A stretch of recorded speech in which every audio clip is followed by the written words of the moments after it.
चुटकियों में बज जाए तो साधकों की चुटकियों में बज जाए तो अद्भुत है। गुरु हमें क्या कहते हैं, एक कक्षा लगी थी छोटे बच्चों की और गुरुजी ने बताया कि बच्चों, नरक जहाँ पर बहुत लड़ाई झगड़ा मार काट, एक पल को भी शांति नहीं, खाने को भी नहीं मिलता, पीने को भी नहीं मिलता, वो बरसों नहीं, समुद्र में जितना पानी है उसकी एक एक बूंद निकालो और समुद्र को खाली करो और दूसरे गड्ढे में भरो। जब ये एक एक बूंद करके एक एक दिन में एक एक बूंद खाली की जाए, एक ही बूंद एक दिन में जितने वर्षों में समाप्त हो, उससे भी कई असंख्यात गुणा एक सागर होता है नरकों का। ऐसे 33 सागर तक बिना भूख प्यास के वहाँ पर सहन करते हैं। और बेटा बच्चों, स्वर्ग सब बहुत सुख है, अमृत का भोजन है। कभी नंदनवन तो कभी कश्मीर तो कभी विदेह क्षेत्र तो कभी नंदी सरदीप तो कभी अच्छे बढ़िया आवागमन और वहाँ बहुत सुख, अच्छे अच्छे वस्त्र आभूषण और भवन बहुत बढ़िया है। अब गुरुजी ने बता दिया, बच्चों से कहा कि बच्चों ये बताओ, तुम नरक जाना पसंद करोगे या स्वर्ग? नरक के लिए तो किसी ने ऊपर हाथ नहीं उठाया, स्वर्ग के लिए एक छोड़ सबका हाथ उठ गया, एक छात्रा छोड़ सबका हाथ उठा। गुरुजी को बड़ा आश्चर्य हुआ, सबके हाथ उठे। गुरुजी की उस ओर दृष्टि एकदम उस छात्रा पर पड़ी जिसका हाथ नहीं उठा था। बेटा तुम्हें स्वर्ग नहीं जाना? नहीं। तो नरक जाना क्या? नहीं। तो फिर कहाँ जाना है? गुरुजी, जब मैं घर से स्कूल आ रही थी, विद्यालय आ रही थी, तो मेरी मम्मी ने कहा था, माँ ने कहा था कि बेटा छुट्टी हो तो सीधे घर आना। क्या जिनवाणी माँ यही कहती है? क्या तुम धर्म के विद्यालय में अगर प्रवेश पा चुके हो, और आवासीय विद्यालय अर्थात अणुव्रती महाव्रती गुरु की चरण सानिध्य में आ चुके हो, तो गुरु के मुख से माँ जिनवाणी क्या कहती, बेटा कहीं मत भटकना। नरक तो कोई भी भूल के नहीं जाना चाहता है कि नहीं? नरक को कोई भी भूल कर नहीं जाना चाहता है, लेकिन अगर नरक जाने के कार्य ना छोड़े तो जाएगा ही।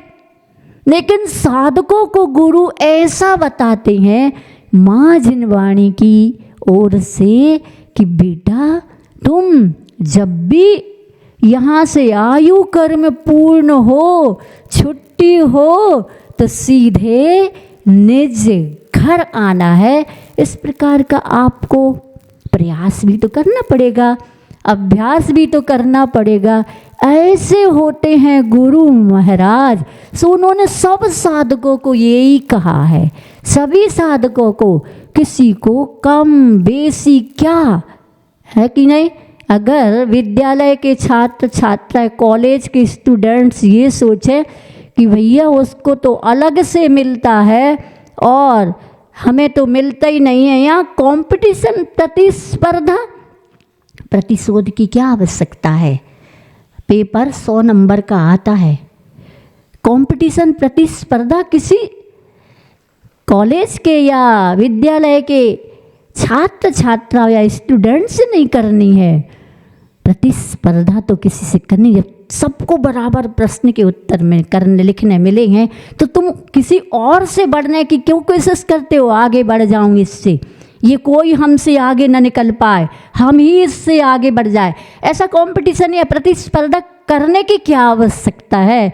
अरे शोध करो, 100 नंबर का पेपर है, अपनी लाइन किसी की मिटा के नहीं, अपनी लाइन उससे बड़ी खींचो। कैसे खींचेगी? आज ऐसी कहते पूछते कैसे खींचे, कैसे खींचना चाहते हो? किसी की टांग खींच के नहीं, क्या किसी की टांग खींच के नहीं, खींचना ही है तो हाथ का सहारा दे करके गिरे को उठाओ, सहारा दो। कभी भी अपने सुख के लिए, व्यक्तिगत सुख के लिए दूसरों को पैरों से कुचलने की आवश्यकता नहीं है। पैरों से कुचलोगे तो फिर क्या होगा? फिर तो आपको आपका कर्म जजमेंट देगा कि आपका अभिप्राय क्या था। आती ना वो कहानी एक वेश्या और साधु की।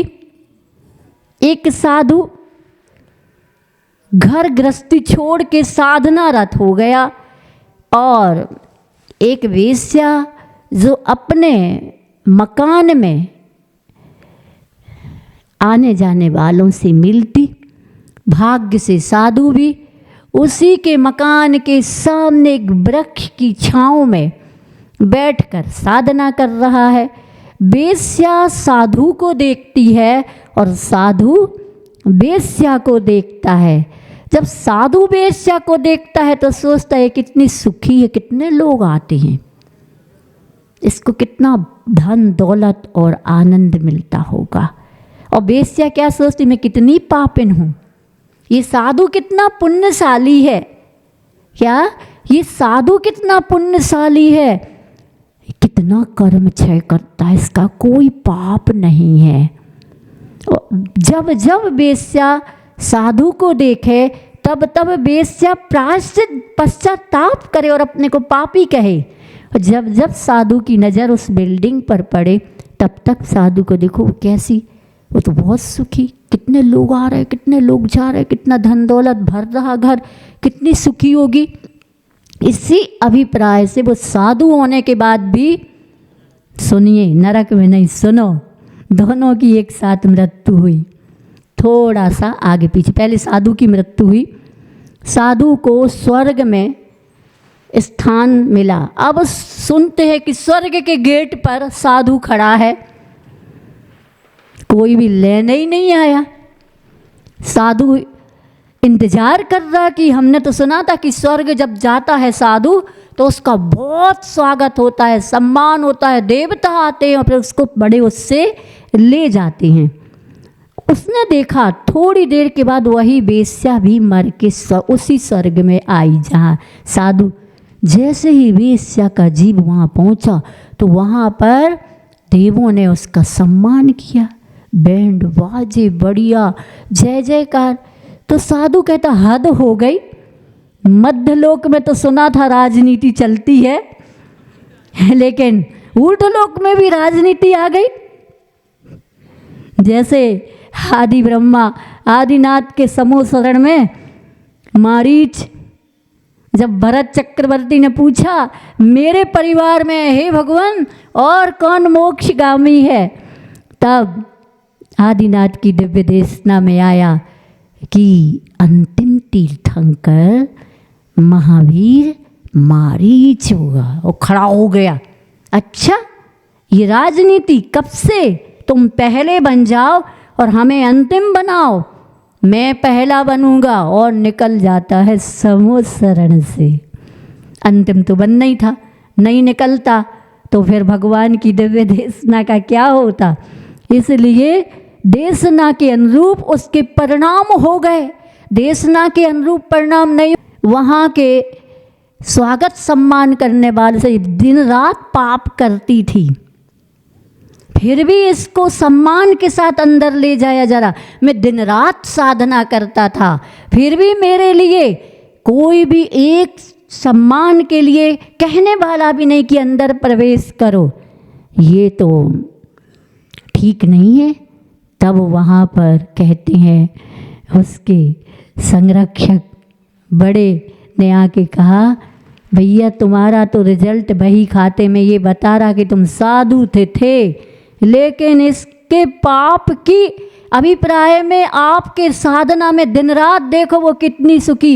मतलब पाप के कार्यों को देख करके आप निरंतर उसी का ध्यान करते थे, वही अभिप्राय में घूमता था।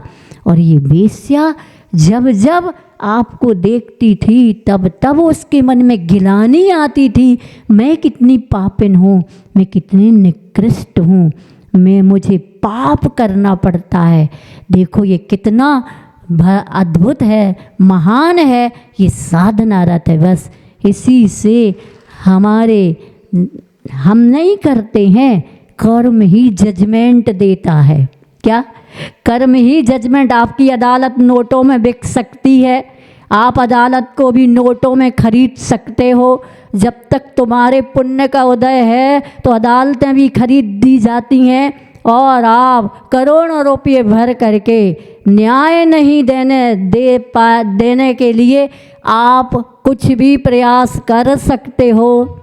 जिसका पाप का उदय है वो न्याय मांग रहा है, सत्य के लिए कह रहा है। लेकिन ध्यान रखना, ये कर्म की अदालत कोई भेद नहीं डालती है। कर्म की अदालत में आज तक गड़बड़ी नहीं हुई, एचएससी का कहना है। क्या? कर्म की अदालत में आज तक गड़बड़ी नहीं हुई, एचएससी कहते। और अगर मैं आपको हकीकत बता दूं तो अंतःकरण आपका कभी भी गलत नहीं बोलता। आप भले ना सुनो, आपका अंतःकरण भी कहता किया तो है, किया तो करा तो है, अंतःकरण कहता। लेकिन इतना कोलाहल है भीतर भी, विचारों का तनाव, टेंशन, योजनाएं, अब ये हुआ तो अब इसको कैसे छुपाया जाए, कैसे इसको परिवर्तित किया जाए, कैसे, इसी की प्लानिंग में आप अंतःकरण को कब सुनते?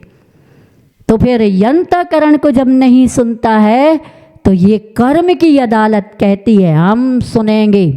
तीर्थंकर भी क्यों ना हो, ध्यान क्यों नहीं दिया? जब कर्म व्यवस्था कर रहे थे, सटकर्म की व्यवस्था कर रहे थे और लोग भूखों मरने लगे, त्राहिमाम करने लगे, तो क्या करें? बोले खेती करो। खेती करवाई, गन्ने की खेती हुई। अब वो क्या करें? बैल मुंह मारे। उन्होंने कहा ये तो मुंह मार रहे हैं, नुकसान पहुंचा रहे हैं, तो मूसिका लगा दो। मूसिका लगाने की बात थी, तब इतना समझा देते कि जब तक वहाँ पर हल चला रहे तब तक ठीक, उसके बाद उनकी मूसिका निकाल देना, पानी और भोजन की उनकी भी पूछना। इतना नहीं कह पाया, अभिप्राय तो था ही नहीं। फिर भी कर्म बंद, 6 घड़ी का कर्म बंद, 6 महीने तक आहार नहीं मिला। कर्म कभी भी पक्षपात नहीं करता। इसलिए आचार्य जी ने हम लोगों को कहा है, इस जगत के लिए भव्य जीवों को, भव्य जीव जो उनकी संभावनाएं हैं, उनमें कर्म के फल और कर्म के कारण और कौन सा कर्म बंद किन परिणामों से होता है ये बता देना। ये बताओगे तो भव्य जीवों के मन में कम से कम निकृष्ट अशुभ कर्म को बांधने से डरेगा, निकाचित कर्म बांध से डरेगा। कम से कम वह धर्म क्षेत्र में तो पाप नहीं करेगा। क्या? अगर किसी को कर्म व्यवस्था, कर्म विवक्षा प्रवचनों के माध्यम से, स्वाध्याय के माध्यम से बताई जाए, तो अगर उसने भाव भासना के साथ स्वाध्याय किया है तो वो कोई भी कार्य करते समय इसका आचार्य कहते लाभ और हानि का विचार करेगा और भाव भवांतरों का भी विचार करेगा। और जो अनमोल व्रत लिए हैं, अनमोल सम्यक दर्शन या अनमोल रत्नत्रय है, सबसे अधिक कीमती है। बताओ ना, कोई बर्तन मांजना है और बर्तन मांजने के लिए राख नहीं मिल रही है, तुम्हारा क्या डेमिम, कौन सा पाउडर, बिम पाउडर भी नहीं है और बाजार बंद है, हड़ताल है। बर्तन तो चारों ओर से सबको खाना खिलाया, काफ़ी फंक्शन था, अब बर्तन पड़े हैं झूठे, अब क्या करें, राख भी नहीं है, कोई पाउडर भी नहीं है, सर्फ भी नहीं है, अब तो क्या करें। थोड़ा सा बर्तनों की शुद्धि का तो ध्यान रखने वाले हैं, इसलिए बर्तन कल तक झूठे छोड़ना नहीं है। तो अब क्या करें, रत्न रखे हैं, रत्नों को जला दो, राख बना के बर्तन मांज लो। क्यों, ये क्या है, ये आपकी बुद्धिमानी है? नहीं है ना, ये तो क्या है, आपका महान अज्ञान। ऐसे ही रत्नत्रयों को, सम्यक दर्शन को, सम्यक ज्ञान को जड़ के कारण उनको विकृत कर दो या नष्ट ही कर दो, शोभा नहीं देता है। इसलिए आचार्य का कहने से युग को विपाक विषय, अपाय विषय धर्म ध्यान के साथ उनको भगवान की आज्ञा क्या है, गुरु की आज्ञा क्या है, निरंतर याद दिलाते रहना। आचार्य निरंतर याद दिलाते रहे। आचार्य ने एक बार कहा भी था, देखो भैया, हम आप लोगों को बार बार टोकते हैं, बार बार रोकते हैं, ताकि आपकी आत्म साधना की गति कम ना हो जाए। गति का मतलब स्पीड कम ना हो जाए। तो अच्छे से भैया, हम तो कैसा है, हम तो वैसे हैं जैसे कोई सर्कस देखा आपने, आप लोगों ने सर्कस देखा? अब आज व्हाट्सएप मोबाइल का सर्कस, सर तो है ही नहीं उसका, अब तो मोबाइल मुँह बाएँ हैं, उसमें जो कुछ भी हो सब वो आपको ही अंदर करने के लिए मुँह बाएँ हैं, अंतरंग में नहीं, अपने अंडर में करने के लिए। तो ऐसे से कहने लगा कि सर्कस में सिंह होते हैं, जानवर होते हैं, जोकर होता है, रिंग मास्टर होता है। जब वह अपनी करामात दिखाते हैं ना जानवर, तो वो अपनी गति कम करते हैं। जब स्पीड कम करते हैं तो रिंग मास्टर रिंग की आवाज़ देता है, मारता नहीं है। रिंग की आवाज़ से उनकी स्पीड बढ़ जाती है। बस इतना ही गुरु कर सकते हैं, आवाज़ दे सकते हैं, लेकिन भीतर तो तुम्हारे एक द्रव्य जब दूसरे द्रव्य का कुछ कर ही नहीं सकता है, तो हम और तो कुछ नहीं कर सकते। थोड़ा तेज़ी से भी बोल सकते हैं, फिर भी अगर आपकी पात्रता है तो आपको एहसास भी दिलाता। अगर आपने कह दिया मुझे संभालना, बार बार ऐसा कह दिया है, तो भी गुरु ध्यान रखते हैं। क्योंकि मैं इस बात को इसलिए कह कि जब मैं पत्र लिखती थी आचार्य जी के लिए, कोई व्रत लेना या प्रतिभा स्थली प्रतिभा मंडल के विषय में कुछ जानकारी लेना है, तो मैं कभी भी ये नहीं पूछती थी कि आचार्य जी हमारे पत्र में कोई गलती हो तो आप मुझे ज्ञात कराएं। गलतियों की क्षमा तो मांगते, कुछ गलत लिख गया हो तो क्षमा करना। तो मैंने जिस बार लिखा, ऐसा मुझे एहसास हुआ कि मुझे ऐसा लिखना चाहिए, क्योंकि आचार्य जी कभी भी चला करके किसी को कुछ नहीं कहते। कोई भी हो, कितनी भी बड़ी गलतियां करे, लेकिन आचार्य ने आज तक चला करके नहीं कहा कि तुम ऐसा करते, और कोई कहता तो विश्वास भी नहीं करते थे।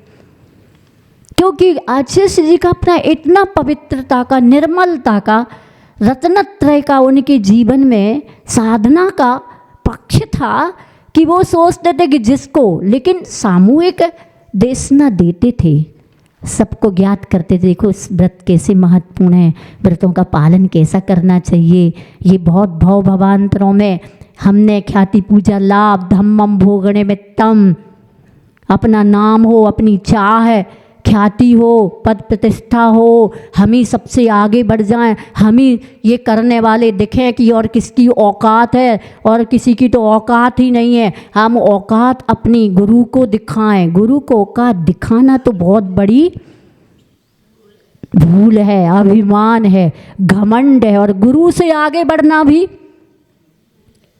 ये सबसे बड़ी हम शिष्यों की भूल कि हम गुरु से आगे बढ़ रहे, हम गुरु से आगे बढ़ रहे, बढ़ा रहे। गुरु तो तुम्हें साधना पक्ष सिखाते हैं, लेकिन फिर भी गुरु ने कभी नहीं। इसलिए हमेशा ध्यान रखना चाहिए कि जब कलश स्थापित करते हो ना, तो गुरु से बढ़ के किसी की बोली ना जाए तो ये एक विनय है।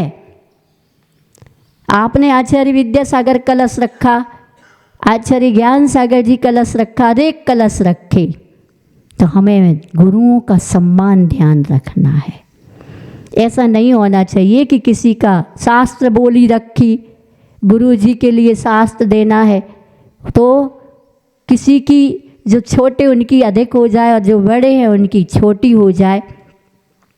ये हमारा, वो नहीं कहते कि हमसे बढ़ के किसी को भी काम नहीं करना, हमसे बढ़ के किसी को मंदिरों का निर्माण नहीं कराना, हमसे बढ़ कर के कोई किसी को भक्त और हमारे ही सानिध्य में आकर के अच्छे से बैंड बाजों के साथ आवागमन नहीं करें, कुछ नहीं कहते गुरु। लेकिन ये तो हमारे स्वतः गुरु के प्रति बहुमान होता है, तो हम स्वतः ही अपने आप को कंट्रोल करते, संतुलित करते नहीं। ऐसा तो हमारा स्वभाव होना ही नहीं चाहिए। गुरु ने कितना कहा है हमें उतना ही करना। तो हमने लिखा, आशीष जी आप हमारे पत्र की कभी भी गलतियां नहीं बताते हैं। तो आशीष ने पत्र पढ़ रहे थे, तो उसी समय ब्रह्मचारिणियों को कहते हैं, हमने लिखा कि आशीष जी आप अहिंसा का शंखनाद कर रहे। इंदौर 97 की बात है, छत्रपति नगर में हम लोग का चातुर्मास हुआ। मांस निर्यात बंद करो का उस समय अभियान चल रहा था आशीष जी के साथ।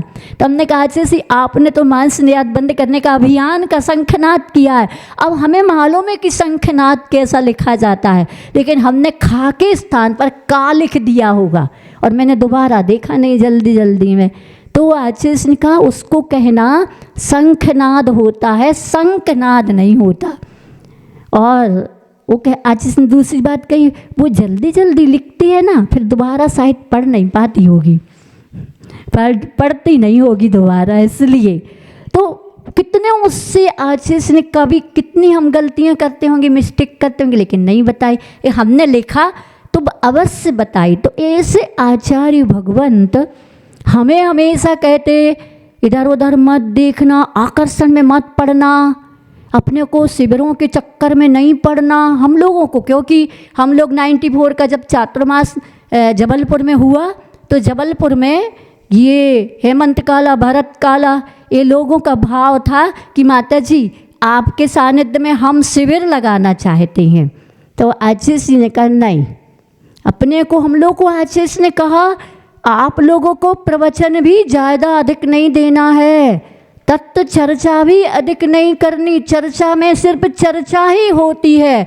दीवाल की ओर मुख करके अपने आत्म तत्व का क्या करना है, अवलोकन करने की साधना करो।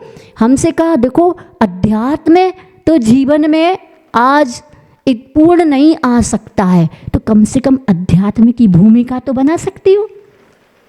ये हम लोगों को समय समय पर ऐसा कहा है। इसलिए आशीष जी हम सब शिष्य शिष्याओं को, ब्राह्मी आश्रम में हम लोग तो ब्रह्मचारिणी थे, वहाँ भी आशीष ने नियम बनाया जन संपर्क नहीं करना। आश्रम कर्म काटने के लिए है, दिन काटने के लिए नहीं।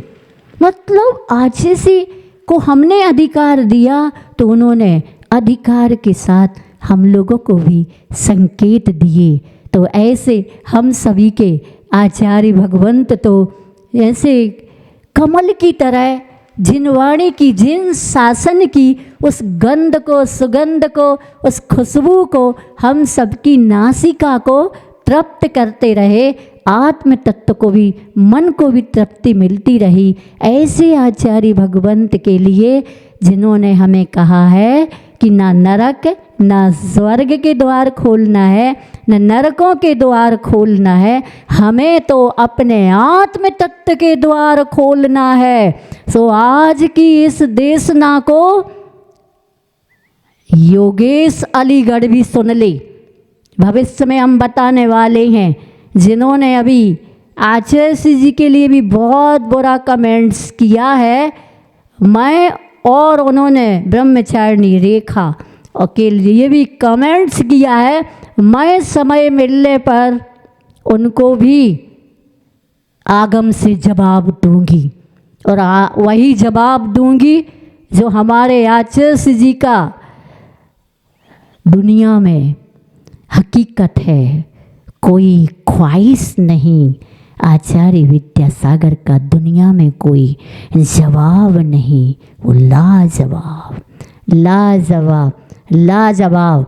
तुम लोग इतने कमज़ोर बुद्धि के निश्चय नय का आश्रय सहारा लेकर के तुम साधुओं को मूलाचार संविधान बताने चले और तुम घोषणा करने चले कि वो कहाँ है। तुम्हारी बुद्धि को तो निकाचित कर्म बन गया है। तुम स्वयं वहाँ जाओगे जहाँ तुम दूसरों को भेजने की कोशिश कर रहे हो, लेकिन ये वो आचार्य श्री जी जिन आचार्य श्री जी ऊपर जा कर के आपको नीचे उठाने आएंगे कि ये भव्य जीव था, इसने मेरे को देख करके, मेरे कार्य को देख करके कर्म बंद किया है, इसलिए नीचे आया है। जैसे सीता रावण को संबोधने गई, कोई चिंता की बात नहीं, उल्टी बुद्धि वाले उल्टा ही तो बोलेंगे। उनको नरक की बात कर रहे तो बिल्कुल ज़रूर वो आपको संबोधने के लिए नरक में आएंगे। 16वें स्वर्ग के देव तीसरे नरक तक जा सकते हैं, प्रथम से 16वें तक के, और भिड़ाने के लिए जाते हैं अम्बारीश इत्यादि जाति के देव। सब लोग सुन लें, जो योगेश जैसी वृत्ति प्रवृत्ति करके गुरु को अपमानित किया वो भी सुन लें, और वह अलीगढ़ का योगेश भी सुन ले, क्योंकि अलीगढ़ के ताले अभी हमारे पास ताले भी है और चाबी भी है। उनके मुख में ये ताला लग जाए, समाज ध्यान रखे। ये तो उठते हैं बीच बीच में, क्या मेंढकों जैसे उछलते हैं सब, मेंढक की तरह। मेंढक कभी तराजू में तुलते हैं? क्यों बताइए, मेंढकों को तराजू में तोल सकते? एक को रखोगे, जो रखा हुआ है वो उचक के, ये ऐसे ही उचकते अवसर पा करके।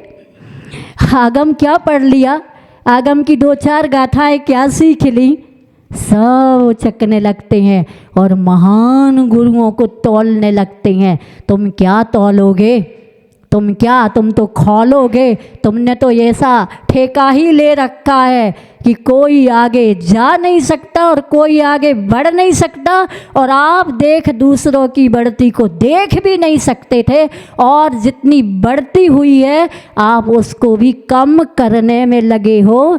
इसलिए सबको ये चेतावनी है कि कोई भी अपना मुख ना खोले, क्योंकि हमने एक और पढ़ा था कि जब इंसान जिंदा रहता है, अच्छा इंसान जिंदा रहता है तो उसकी निंदा होती है, और मृत्यु के बाद तो उसकी तारीफ होती है। लेकिन मैंने थोड़ी सी देर चिंतन किया, मैंने कहा हमारे आचार्य जी गए ही नहीं हैं, वो तो जीवित हैं, और जब तक जीवित रहेंगे ऐसे खलनायकों के लिए उनकी निंदा करने का अवसर मिलेगा। लेकिन भगवान से प्रार्थना है कि इनको भी सद्बुद्धि मिले, इनको भी सद्बोध मिले, ये बोध का शोध करें, और शोध के साथ अपनी आत्मा को शुद्ध सम्यक दृष्टि बना करके वो भी गुरु के समूह शरण में, जैसे कमठ पारसनाथ के समूह शरण में चला गया ना उपसर्ग करने के बाद, प्रार्थना है ये भी अपनी आत्मा में ऐसा कोई प्रयास पुरुषार्थ कर लें कि आचार्य भगवंत के आगे देव के बाद जो मनुष्य पर्याय धारण करेंगे चौथे काल में अविदेश क्षेत्र में, तो प्रार्थना है तुम भी उस समूह शरण में पहुंच जाना और परख लेना और देख लेना कि हम नीचे क्यों बैठे हैं, और वो समूह शरण के तीर्थंकर बन के समूह शरण में बैठ करके उनकी दिव्य देशना को सुनोगे।